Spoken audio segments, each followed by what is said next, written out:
പ്രവർത്തിച്ചവരാണ്. ഇപ്പൊ എന്നിട്ട് എന്റെ പേരിൽ വലിയ അഴിമതി ആരോപണം. ഞാൻ റോഡ് ഉണ്ടാക്കിയെന്ന്. ഞാൻ മലപ്പുറത്ത് 5 റോഡ് ഉണ്ടാക്കി, അതിനെക്കുറിച്ച് അന്വേഷിച്ചു.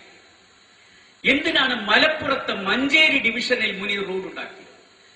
അതും ടെൻഡർ ഇല്ലാതെ. പ്രിയപ്പെട്ടവരെ, ഞാൻ മലപ്പുറത്ത് മാത്രമല്ല ടെൻഡർ ഇല്ലാതെ കൊടുത്തത്. MP ജയരാജൻ എന്ന് പറയുന്ന മാർക്സിസ്റ്റ് പാർട്ടിയുടെ നേതാവ് ആവശ്യപ്പെട്ടപ്പോൾ കണ്ണൂരിൽ ഞാൻ ടെൻഡർ ഇല്ലാതെ കൊടുത്തിട്ടുണ്ട്.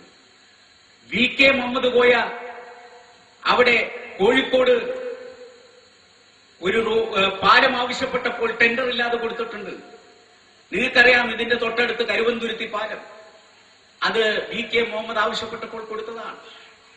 അതുപോലെ ശ്രീമതി ടീച്ചർ പറഞ്ഞപ്പോൾ കൊടുത്തിട്ടുണ്ട്, കോടിയേരി ബാലകൃഷ്ണൻ പറഞ്ഞപ്പോൾ കൊടുത്തിട്ടുണ്ട്. പക്ഷേ തോമസ് ഐസക് പറയുന്നു അതിനെക്കുറിച്ചൊന്നും ഞങ്ങൾ അന്വേഷിക്കില്ല. മലപ്പുറത്ത് എന്തിനു കൊടുത്തു? മലപ്പുറത്ത് 5 എണ്ണം നിങ്ങൾ എന്തിനു കൊടുത്തു?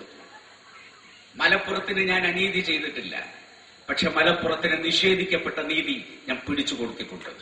എത്രയോ നാളുകളായി പിന്നോക്കം നിൽക്കുന്ന ഒരു പ്രദേശത്ത് റോഡ് കൊടുത്തതിന്റെ പേരിൽ 1000 കൊല്ലം നിങ്ങൾ എന്നെ തടവിലിട്ടാലും തിരിച്ചു വന്ന് ഞാൻ ഇതേ തെറ്റ് 100 തവണ ആവർത്തിക്കും. എന്റെ കയ്യിൽ നിങ്ങൾ ചങ്ങലയിട്ടാൽ അതിനെ പൂമാലയായി സ്വീകരിക്കും. എന്നാലും മലപ്പുറത്തിന് വേണ്ടി ഇനി അവസരം കിട്ടിയാൽ 1000 റോഡുകളും 1000 പാലങ്ങളും ഞാൻ കൊടുക്കും. ആരാണ് ചോദിക്കാൻ? ഈ പ്രദേശത്തെ പാവപ്പെട്ടവരെ, പിന്നോക്കം നിൽക്കുന്നവർക്ക് വേണ്ടി റോഡ് കൊടുത്താൽ നിങ്ങൾ പേടിപ്പിക്കുകയാണ്. നിങ്ങളുടെ പേടിയൊന്നും കണ്ട് വിറച്ച് മാളത്തിൽ പോയി ഒഴിക്കുന്ന ചോരയൊന്നുമല്ല ഈ സിരകളിൽ ഒഴുകുന്നത്. അതുകൊണ്ടാണ് ഞാൻ ആവർത്തിച്ചു പറഞ്ഞത്, EMSനെ പേടിക്കാത്ത വാപ്പാന്റെ മോന് തോമസ് ഐസക്കിനെ പേടിക്കുന്നത്.